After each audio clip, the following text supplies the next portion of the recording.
আর তুমি আমি কি করি?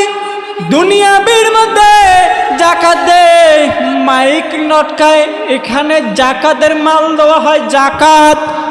বাজারের নিম্নমানের কাপড় তুমি জাকাত দাও মাইক লাগিয়া, ওই শুধু ওই গরিব লোকটাকে দাও, স্বামী এবং স্ত্রীকে একটা কাপড় একটা লুঙ্গি দাও এবং তার খোঁজও রাখো না তার বাচ্চাকে কে দিবে।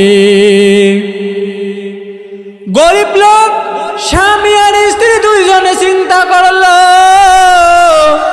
আমাদের তো কাপড় হইয়া গেল, আমাদের কাপড় তো জাকাতের হলো, এবং আমার সন্তানের কি হবে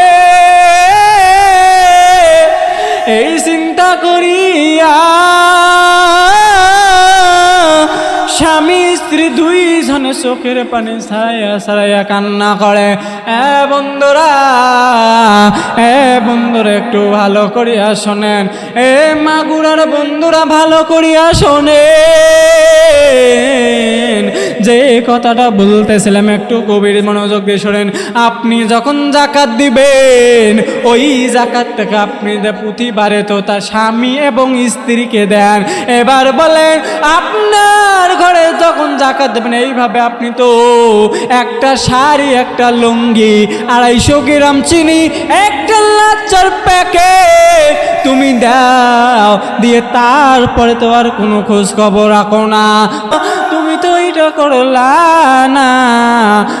ভাই, তোমার কি কি লাগবে একটু লিস্টটা দাও। তোমার জাকাতের মাল থেকে তোমার যত সম্পদ আছে সব সম্পদ থেকে একটু জাকাত দিয়ে দিলা। ওই সম্পদ থেকে 1 লাখ লাগুক, 50,000 লাগুক দিয়া দিলা, একবারে একটা ব্যক্তিকে দিয়া দিলা। ওই ব্যক্তিরও পাওয়া চাওয়া সব পূর্ণ হলো, অন্য কারো কাছে তাকে হাত পাতবে না, এবং তোমারও জাকাত দেয়া হলো। ওই ব্যক্তিরও পুরা হয়ে গেল কাজ। কি? ওই ব্যক্তিরও কাজ পুরা হয়ে গেল, তোমারও জাকাত দেওয়া হলো। আপনি বলবেন, ভাইজান আপনি বলেন আপনার ফ্যামিলির মধ্যে কয়জন আছে? বলেন 5 জন আছে। এই 5 জনের মার্কেট করো 5টা বাচ্চা। ও ভাই, ইফতারি করতে কি কি লাগবে একটু আইটেম বলেন। সেহরির মধ্যে কি কি লাগবে না, এই 1 মাসের বাজার দিয়া দিল। 1 মাসের বাজার তুমি দিয়া দাও, তাহলে ওই ব্যক্তিটা ঠান্ডা মাথায় ইফতারি করবে, সেহরি করবে, ঠান্ডা মাথায় করবে, দোয়া করা চাওয়া লাগবে না। দিল ভেঙে ওই ব্যক্তির দোয়া তোমার জন্য হয়ে যাবে। এমন কাজ করতে রাজি আছেন কিনা ভাই? জোরে বলেন, জোরে বলেন। এমন কাজ করতে রাজি আছেন কিনা? এমন কাজ বেশি বেশি করে করবেন। ওই যে কথাটা বলতেছিলেন আম্মা জান আয়েশার কথা, আম্মা জান আয়েশা যখন তার খাদেমকে বলল, রে খাদেম এইভাবে রাখছনি। হ্যাঁ, যখন রাখিয়া আসিয়া খাদেম রাখিয়া আসিয়া বলল, আম্মা জান কেন এ কথা বললেন, একটু কি বলবেন নে? যখন আম্মা জান আয়েশা বললেন, এ খাদেম ভালো করিয়া শোনো, আমি কেন বললাম এ কথা তুমি কি জানো নি? খাদেম একটু মনোযোগ দিয়া শোনো।